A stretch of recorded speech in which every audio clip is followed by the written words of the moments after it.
peran Gibran di dalam pemerintahan Pak Prabowo. Saya mau nyebut itu 4 contoh misalnya. MBG relatif sudah tidak lagi melibatkan Gibran. Pada awalnya bahkan Gibran yang kelihatan sangat maju. Yang kedua adalah soal aglomerasi, sampai sekarang kita nggak tahu siapa sih sebetulnya yang akan ditunjuk oleh Pak Prabowo. Kalau bayang-bayangnya, ini bayang-bayang ya, adalah kepada wakil presiden. Yang ketiga adalah soal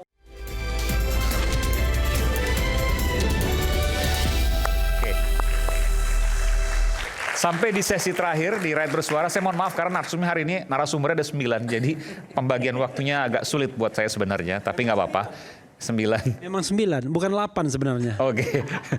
Poin usulan maksudnya kalau itu ya. Oke, 1 dihapus. Kalau di sini nggak ada yang dihapus, semuanya hadir. 9. Terima kasih Bapak-Bapak Purnawirawan. Tapi ya saya mohon maaf karena mungkin tidak bisa terlalu banyak untuk berbicara. Termasuk juga untuk sesi terakhir ini. Hanya saya berikan waktu 1,5 menit. Saya berikan tadi kesempatan untuk Bung Ruliandi sekaligus menjawab Bung Rey tadi, karena bertiga tadi langsung menyerang Bung Rey. Oke. Silakan. saya baru bicara Pertama, sebentar saya langsung komentari, diserang 3 orang. Bung Rey, bahwa kita itu hormatilah aspirasi. Ya, itu ruang demokrasi. Saya sepakat. Tetapi demokrasi juga, kita juga harus menghormati. Di sana ada hukum. Ya, demokrasi hukum itu adalah demokrasi yang berdasarkan kepada Pancasila, kemanusiaan yang adil dan beradab. Kita sampaikan itu, kemudian ruang publik itu terbuka, kemudian kita dalam koridor, tidak dalam rangka untuk melakukan suatu pemberitaan yang tidak benar, menyampaikan sesuatu hal yang sesuai dengan porsinya, tidak menimbulkan satu persepsi yang akhirnya bisa menimbulkan potensi kegaduhan fisik. Contohnya misalnya ada tindakan-tindakan anarkis. Itu hukum mengatakan tidak boleh ada orang menghasutan. Yang mana? Yang penghasutan tadi? Bukan. Secara hukum. Oke, iya. Itu kita paham. Soal itu kita paham. Tapi maksudnya Anda kan menyampaikan tadi ke Bung Rey seolah-olah Bung Rey melakukan itu. Ya. Contoh begini. Contohnya apa ya? Apa yang disampaikan Bung Rey? Ya. Itu kan versinya beliau. Oke. Ya kan, beliau terjemahkan sendiri dengan versinya. Tetapi yang disampaikan tadi dari cerita, contoh misalnya kondisi Bapak Presiden kita 50%. Setuju, 50% menolak. Dari mana bisa tahu? Ya kan? Jangan ini menimbulkan persepsi. Sehingga 50% setuju Purnawirawan, 50% menolak gitu kan? Ya, itu kan harus kita clearkan juga. Okay. Tidak ada kata-kata seperti itu. Jadi sesuailah dengan porsinya. Bahwa sebetulnya intinya sebetulnya apa yang disampaikan oleh Pak Wiranto pada saat itu tidak bisa dipenuhi oleh Bapak Presiden. Itu sebuah aspirasi, kita hormati. Ya. Jadi kita kembali lagi, pertama soal meskipun bahasa tidak selalu verbal, ada juga non verbal tadi yang disampaikan. Iya, itu kan menghargai ruang demokrasi. Iya. Itu memang seorang negarawan, seorang pemimpin harus menempatkan itu. Karena konstitusi kita memang memberikan ruang untuk menyampaikan pendapat. Tetapi kebebasan itu juga harus ada, ya, mempertimbangkan tuntutan untuk menjaga ketertiban masyarakat. Itu satu poinnya. Kedua, soal impeachment. Impeachment, jangan kita menggunakan paradigma politik praktis. Itu paradigma yang sudah diperbaiki di Undang-Undang Dasar 45, ya, asli. Sebelum dilakukan perubahan. Singkat saja karena singkat aja, oke. Ya. Intinya apa? Kita ada indikator pelanggaran hukum. Baru bisa impeachment. Okay, dan baik. Itu tidak bisa diberlakukan di wakil presiden kita Gibran. Oke. Tidak bisa. Itu poinnya. Baik. Terima kasih. Kita berikan tangan untuk Bung Yadi. Bung Said Didu, silakan. 1,5 menit ya. Saya kembali, tadi saya katakan di awal, impeachment terhadap Gibran adalah pilihan. Pilihan yang terkait 2 hal, saya katakan, terkait penegakan, meluruskan kembali kehidupan bernegara yang normal. Yang normal itu menginikan etika dan moral di atas, tidak mensiasati, mengakali aturan untuk kepentingan keluarga, tidak membuang egalitarian, membuang profesionalisme demi kepentingan keluarga, dan tidak, yang keempat adalah tidak menggunakan uang rakyat untuk membangun politik sayang anak. Itu 4 hal yang kita mau pilih. Nah sekarang muncul kesadaran bahwa Gibran ini ada hal-hal yang terjadi hal itu. Maka pilihannya kalau memang bangsa Indonesia mau teruskan hal ini, maka saya katakan tadi, ya siapa tahu Jan Etes sudah disiapkan juga menjadi presiden. Mohon maaf, hiperbolik saya katakan. Nah, yang kedua, nah tadi saya katakan bahwa siapa tahu sebenarnya ini adalah Jokowi 3 periode. Karena saya ulangi, 2019 Pak Jokowi sudah menyatakan, bahkan 3 orang menyatakan Pak Jokowi yang membahas 3 periode. Yusril dipanggil menghadap, Luhut menyatakan, kemudian Hasto menyatakan bahwa ini permintaan Pak Lurah. Setelah itu gagal, baru dimunculkan tuntutan dari mahasiswa di Solo untuk memunculkan, saya ulangi lagi, memunculkan tuntutan ke MK itu khusus untuk Gibran loh. Bukan untuk seluruh pemuda Indonesia. Dipersingkat, Bung Said. Nah, sehingga dan terbukti lagi bahwa setelah Presiden Prabowo terpilih, maka menteri-menteri yang disayangi tanda kutip oleh Jokowi diangkat semua jadi menteri oleh Prabowo. Artinya, apakah Gibran ini memang adalah Jokowi 3 periode sesuai cita-citanya. Jadi itu saja yang saya ingatkan. Silakan sekarang bangsa Indonesia menghadapi pilihan. Apakah bangsa ini kita mau perbaiki ke depan sehingga 2 kriteria itu saya katakan atau tidak, itu saja. Bung Smart lah. Iya, jadi di akhir ini saya ingin menyampaikan begini, bahwa sejak awal kita semua sangat menghargai apa yang disampaikan oleh Bapak-Bapak Purnawirawan terkait dengan 8 poin tersebut. Dan itu masuk pada ruang demokratisasi, silakan saja untuk menyampaikan apapun yang diinginkan, termasuk apapun yang ingin diasumsikan, pasti semua juga punya perspektif yang berbeda-beda. Nah, terkait dengan pemakzulan Mas Gibran misalnya, yang tadi juga kita diskusikan sejak tadi, saya meyakini betul bahwa apa yang didiskusikan terkait dengan poin-poin terkait dengan pelanggaran hukum dan lain sebagainya itu jauh panggang dari api. Jadi kalau tadi Mas Puyono sampaikan ini 1000%, apa yang disampaikan oleh 1.000.000% bahwa itu tidak benar karena dia tahu betul itu. Nah, bahwa memang akhirnya kita melihat begini, ini kan sesuatu yang mau tidak mau kita harus akui sudah melewati tahapan demokratisasi yang benar. Tahapan ya, dengan berbagai dinamikanya. Bahwa orang setuju tidak setuju itu soal lain. Tapi bahwa memang itu sudah diputus secara konstitusi negara, harusnya kita semua juga melihat bahwa ini bagian yang harus juga dihargai. Bahwa Pak Prabowo dan Mas Gibran itu terpilih sebagai presiden dan wakil presiden secara konstitusional. Persoalan ada yang berasumsi bahwa ini sudah disiapkan, bla bla bla dan lain sebagainya, itu kan asumsi dirinya sendiri.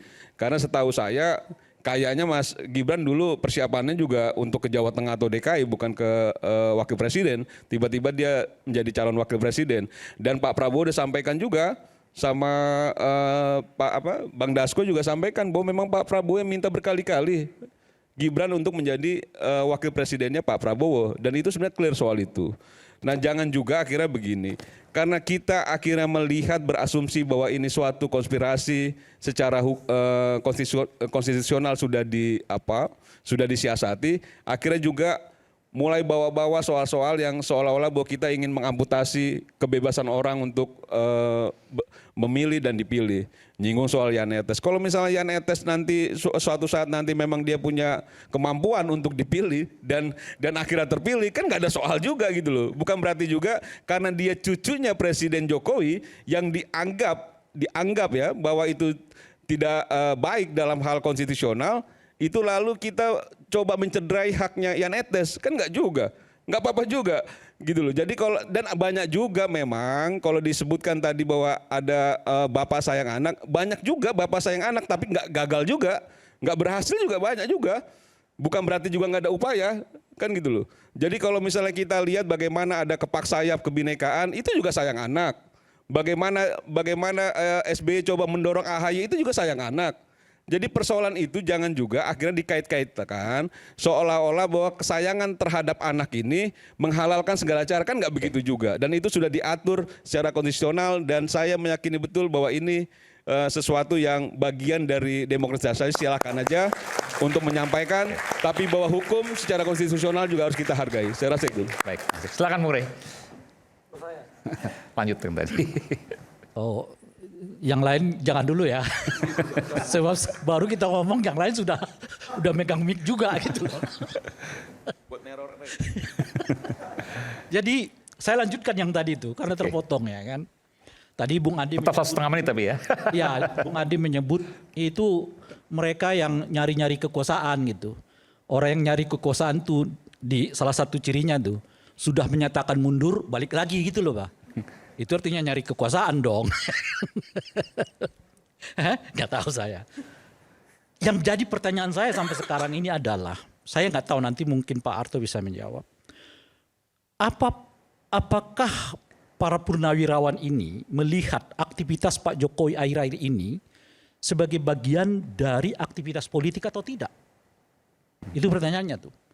Kalau mereka membaca langkah-langkah Pak Jokowi dikunjungi ini, dikunjungi itu macam-macam, ada pernyataan ini bos, kemudian kita membicarakan ini, membicarakan itu sebagai langkah politik, maka 8 poin itu, khususnya poin ke-8 itu makin kelihatan faktornya gitu. Artinya apa gitu? Artinya para purnawan ini melihat bahwa keluarga Pak Jokowi ini enggak sekedar hanya semata menjadi pendamping Pak Prabowo, tapi saat yang bersamaan sedang mengakumulasi politik, entah itu dalam kerangka mendukung Pak Prabowo atau lebih dari sekedar itu. Bisa saja itu yang dibaca oleh para purnawirawan ini gitu. Tapi yang bisa kita lihat itu adalah pada saat yang bersamaan memang ada semacam peminimalisasian peran Gibran di dalam pemerintahan Pak Prabowo. Saya mau menyebut itu 4 contoh misalnya. MBG relatif sudah tidak lagi melibatkan Gibran. Pada awalnya bahkan Gibran yang kelihatan sangat maju. Yang kedua adalah soal aglomerasi, sampai sekarang kita nggak tahu siapa sih sebetulnya yang akan ditunjuk oleh Pak Prabowo. Kalau bayang-bayangnya, ini bayang-bayang ya, adalah kepada wakil presiden. Yang ketiga adalah soal lapor Pak Wapres, juga sekarang sudah nggak jelas nasibnya seperti apa. Yang keempat, nggak diutus kepatikan oleh Pak Prabowo. Lazimnya kalau Pak Prabowo sebagai presiden kan mengutus wakilnya untuk berangkat ke sana gitu ya. Dan yang kelima, saya ini isu atau benar atau tidak saya tidak tahu. Misalnya Pak Prabowo pernah menegur Gibran karena mengundang para menteri untuk melakukan rapat dan sebagainya. Itu yang kelima ini saya nggak tahu persis, tapi isu itu muncul dan seterusnya. Apa maknanya Pak Prabowo kelihatan sedang meminimalisasi peran Gibran untuk terlibat di dalam dunia politik gitu ya. Nah itu semuanya masuk dalam kerangka apakah para purnawirawan ini membaca bahwa persoalannya bukan hanya sekedar mantan presiden yang dikunjungi, tapi boleh jadi bagian dari ada rencana besar untuk membuat semacam gerakan politik. Itu yang saya tidak tahu.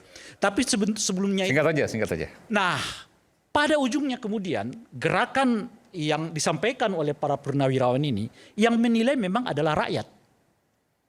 Gitu loh kira-kira tuh. Dan tradisi kita dalam pemerintahan kita ya, hampir faktor-faktor yang disebutkan di dalam konstitusi itu tadi ya, Bung Refli itu, sebetulnya bukan faktor dominan untuk menjatuhkan presiden. Soekarno melakukan pelanggaran apa secara konstitusional misalnya? Lebih karena orang mudah merasa bahwa... Langsung poinnya aja. Saya mau katakan adalah, pada ujungnya ada, saya sedikit dulu, Presiden Soeharto berhenti, dia melanggar apa? Poinnya apa? Tapi untungnya kalau rakyat bersepakat bahwa ada wakil presiden yang harus dimakzulkan, maka kehendak politik akan melakukan itu. Ditanya rakyat yang mana, tapi makin panjang nanti. Rakyat yang mana? Tanya rakyat yang mana. Kan sedang Itu yang rakyatnya mana? Rey, Saya nggak rakyatnya tahu. Rey. Rakyatnya Ya kan? Rey Rangkuti. Oleh karena itulah sekarang kelihatan Rakyat para Rey. purnawirawan Kita ini minta waktu lah lebih dari 3 ya kan menit ini. melakukan yang menarik bagi saya para purnawirawan ini melakukan advokasi. Oke, baik. Turun Cukup. ke bawah-bawah. Cukup. Ya, saya tidak tahu hasilnya seperti apa gitu.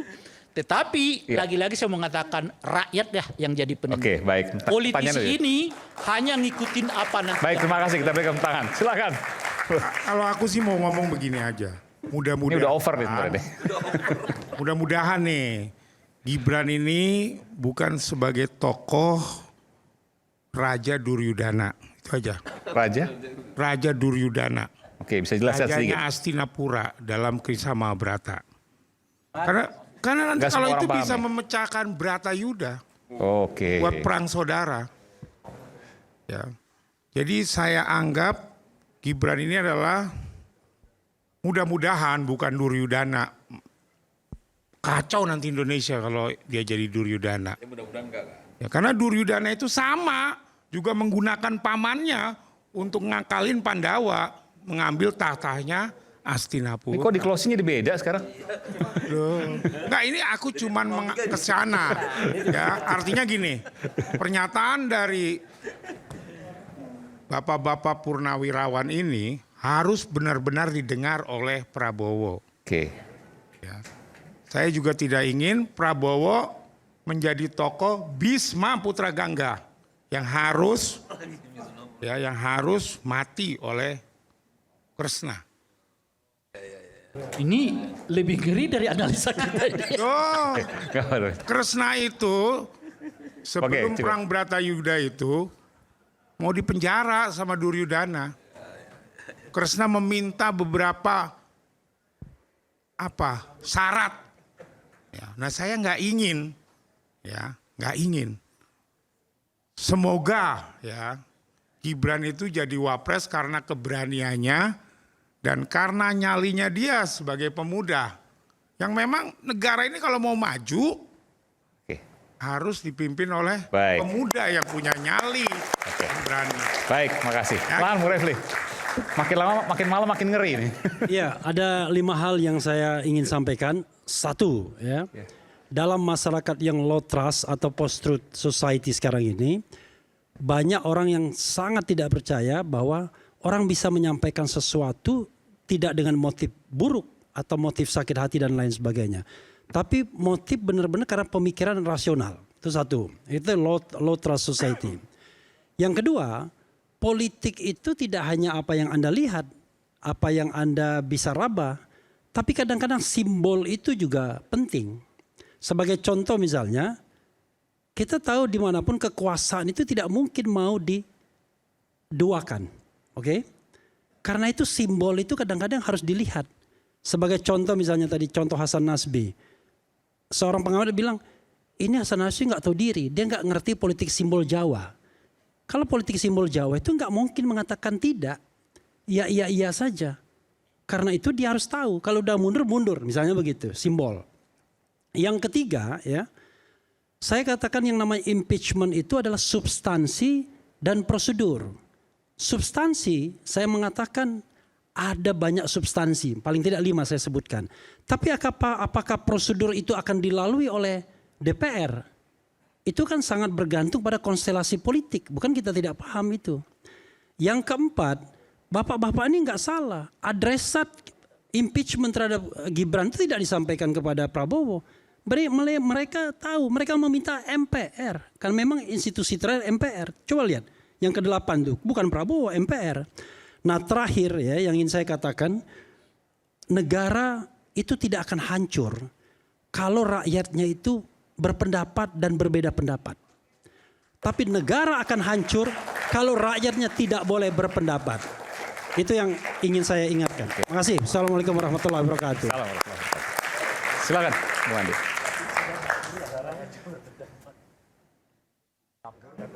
Oke. Atau saya berikan kesempatan dulu untuk Pak Soeharto sementara. Oke, silakan. Pak Samsu Jalal. Assalamualaikum warahmatullahi wabarakatuh. Waalaikumsalam warahmatullahi wabarakatuh. Kalau bagi kami ini nggak ada lagi. Itu apa lagi? Oh, udah bilang sakit hati nggak ada, nggak perlu sakit hati. Dan apa yang disampaikan oleh beliau tadi itu jelas. Karena apa? Yang kami lihat sekarang banyak penjilatnya itu. Apa kemarin dikumpulkan di Balai Kartini itu juga itu banyak penjilatnya tuh. Pak Said itu istilahnya gitu. Ya itulah. Kami nggak ada lagi apa. Hanya kami itu kami amal ma'ruf nahi mungkar. Tidak ada lagi. Makanya kami berterima kasih dengan ada acara begini. Biar ramai ya kami nilai. Rakyat yang bersuara. Rakyat yang menilai apa pembicaraan hari ini. Gitu. Pak Rai juga betul. Bung Rai juga betul. Yang sebelah sini betul juga Pak? Iya betul semuanya lah. Oke. Karena semua menyuarakan rakyat kan. Oke. Pro kontra itu biasa. Inilah PKI gaya baru saya bilang kan. Kita diadu domba. Kembali kepada kita masing-masing. Mana yang kita kerjakan. Amal ma'ruf nahi mungkar. Tapi Bapak mau mengatakan bahwa apa yang Bapak sampaikan, ya, betul. tidak ada kepentingan sedikit pun, tidak ada pesanan apapun, tidak ada gerakan apapun kecuali nurani yang Betul berbicara. sekali. Tidak ada. Silakan Mas Sato. Tidak takut nanti ada keluarga yang dimutasi? Lah, itu kembali lagi. Oh, semuanya kita bersanding kepada Allah. Oke. Baik. Kalau Kalau ada sedikit silakan Pak. Terima kasih. Saya ingin menyampaikan bahwasanya semakin banyak pertemuan ini, kami bisa merumuskan sebetulnya. Kami sudah sampai pada identifikasi friend or foe. Kak tentara kan gitu. Dan terus terang, tolong nggak usah lagi saya dicekoki dengan kata-kata Jokowi. Karena kami Purnawiran sudah sampai pada kesimpulan Jokowi itu adalah musuh bersama. Itu aja. Mau dinilai apapun saya terserah. Ya. Tapi itu yang sudah jadi common enemy. Ngapain kita bicara lagi? Ayo kita bicara ke depan. Saya yang khawatir satu, dengan anaknya ditaruh di sana, saya khawatir ada lagi cawe-cawe berikutnya. Ada itu nanti cawe-cawe berikutnya. Saya khawatir kalau terjadi hidden kudeta. Kenapa saya berpikir gitu? Karena tentara itu selalu berpikir paling yang jelek yang harus kita hadapi. Maksudnya yang dikudeta Pak Prabowo gitu. Ya siapa lagi? Cerita wayang tadi maksudnya. Kalau itu terjadi dengan sisa umur kami ini, kami akan bela habis-habisan adik kami itu. Terima kasih. Terakhir. Ya, untuk statement terakhir ini ya saya sangat miris mendengar bahwasanya ayahanda mengatakan sangat membenci Jokowi. Biar bagaimanapun beliau adalah presiden kita, ya, telah berjasa selama 10 tahun membangun negeri ini. Dan kemudian diteruskan oleh Pak Prabowo yang merupakan bestie dari Pak Jokowi. Apapun yang telah dilakukan itu adalah kenyataan yang ada dan dirasakan oleh masyarakat Indonesia secara keseluruhan. Dan apabila ada hal-hal yang ingin melakukan impeachment, lakukanlah secara demokrasi konstitusi itu. Di mana kesalahan-kesalahannya? Kalau dikatakan ada masalah fisik dan sebagainya, ayo kita buktikan bersama seperti apa. Dan IQ-nya lebih tinggi pada mereka yang lain, menurut saya. Keberanian dia untuk maju, itu udah memberikan suatu gambaran sebagai anak muda yang juga ingin berkiprah untuk negara ini. Ini semua anak muda semua ini. Wakilnya itu adalah wapres mereka ini. Tadi saya dibisiki, Pak, Tapi mereka tolong dibela wapres kami. Saya dibisiki, tolong dibela wapres kami. Kami ingin melihat wapres kami. Siapa? Anak mahasiswa mengatakan itu. Betul. Saya sudah dikasih tahu tadi. Ya, artinya mesti kita ketahui bahwasannya regenerasi itu akan berjalan terus. Ini mahasiswa yang di luar bukan di sini maksudnya? Pokoknya sudah ada, Oke. Kita nggak usah kasih tahu Bang Iman. Ya, udah diinfokan begitu. Ya, artinya ini regenerasi harus berjalan. Ya, ya. Pak Prabowo itu luar biasa seorang negarawan. Beliau tuh tidak sakit hati dan apa. Bayangkan ya, dari rival dia bisa jadi menteri. Ya, dan jadi bestie untuk maju sebagai presiden. Saya pikir tadi yang soal kudeta mesti dijawab karena ini kan bukan pertama kali isu ini. Kalau kita bicara Pak Boni juga kudeta, sempat mengatakan satu mohon maaf sama sekali. Itu adalah halusinasi. halusinasi. Ya. Oke. Ya, mohon maaf ya, segala respect ya buat ayahanda semua. Buat saya, ini adalah rakyat bersuara, saya katakan itu adalah halusinasi. Terlalu jauh kita melangkah melihat itu. Ya, terlalu jauh. Ini pun ya, beliau Pak Prabowo kan sudah mengatakan saya yang memilih Gibran. That's it. Tutup case itu. Kan begitu. Ya. Terlepas ya dia diberi peran atau tidak, yang jelas dia itu manut samina wa atona dengan Presiden Republik Indonesia. Baik, di negara berasas demokrasi suara tak bisa dibungkam. Usulan, seruan maupun tuntutan adalah bagian dari dukungan maupun resah gelisah. Meski demokrasi mengedepankan aspirasi, namun aturan, undang-undang, bahkan undang-undang dasar yang harus jadi acuan. Rakyat boleh bersuara, tapi hukum tetap jadi panglimanya. Saya Aiman Wicaksono, sampai jumpa di Rakyat Bersuara berikutnya. Terima kasih. Masih Mas Akil dulu. Siap.